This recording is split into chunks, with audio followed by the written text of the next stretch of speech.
Welcome to this explainer. Today, we're diving headfirst into a truly fascinating text. It's this grim, dark, gothic fable all about the collapse of a decaying moral order and the terrifying birth of radical freedom.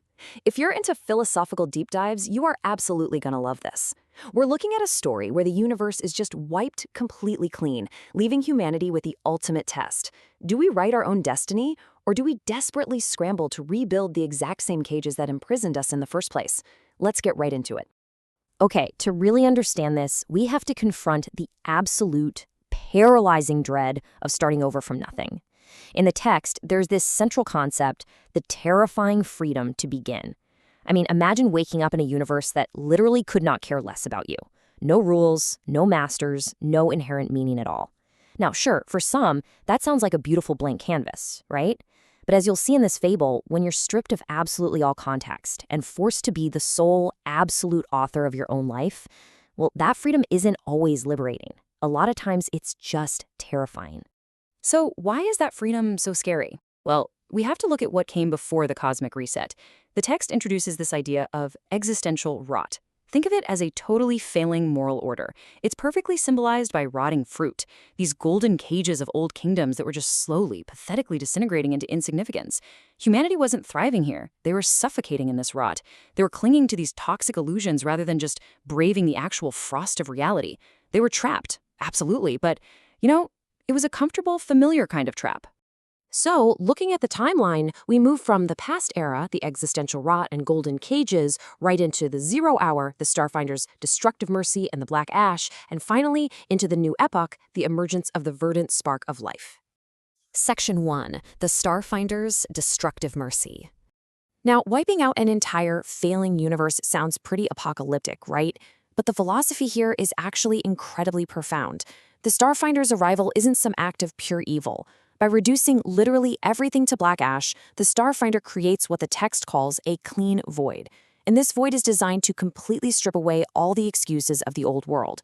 In the face of pure cosmic indifference, humanity is suddenly handed radical autonomy. It's a literal blank slate where humans are entirely untethered. They're forced to create their own inherent meaning, simply because the universe isn't going to provide it for them anymore. It's a harsh but very real path toward true existential freedom. Section 2. Parables of Golden Cages. But here's the million-dollar question. What actually happens when humanity gets this radical autonomy? Well, the verdant sage emerges into these ruins as this spirit of negation, and he cynically observes that the survivors, well, they don't actually want this freedom at all. To prove it, he lays out 4 tragic parables of the dull spirit. In every single story, a survivor finds a piece of the new world, an emerald, some vines, a thistle, a seed, but instead of using these things to build something new, they immediately use them to recreate their old subjugation. Let's break down exactly how that happens. In the first 2 parables, the Emerald Debt and the Constant Weaver, we see people who are absolutely terrified of the blank slate. The guy with the emerald, he spends all his days polishing it, hoping to somehow treat it for the sweetness of his lost titles. Eventually, it just turns to moss and chokes him in his sleep. He literally dies clutching a weed, still dreaming of an illusion of value that vanished with the ash. Then there's the Weaver.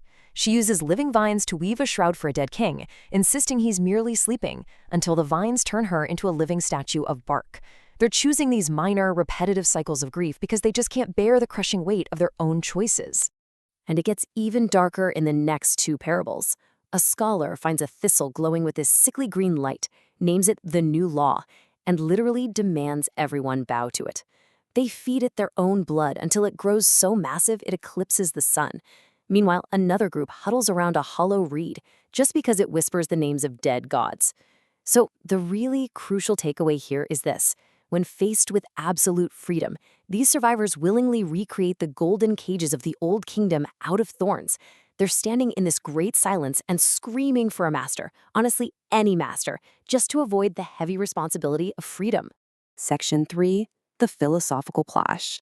This total failure of humanity to embrace their freedom leads to a really fascinating philosophical debate between 2 cosmic perspectives.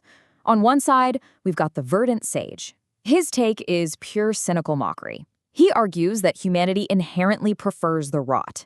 They actively want the vinegar of their old cages, acting like ghosts just looking for a new script to haunt. On the other side, though, we have the cold observer, the ultimate voice of cold nihilism. The observer simply points out that, hey, whether humanity chokes on vines or thrives, the universe remains entirely indifferent.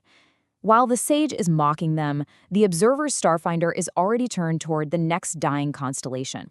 The cold observer really ruthlessly critiques humanity here, leaning heavily into Nietzschean philosophy. By stating their essence was always that of the slave, the observer is directly invoking the concept of slave morality. The observer argues that the whole haunting paradox of this destructive mercy was simply to remove humanity's excuses. By wiping out the masters, the observer proved that humans never actually wanted to be absolute authors of their lives in the first place. Deep down, they possessed the souls of slaves all along.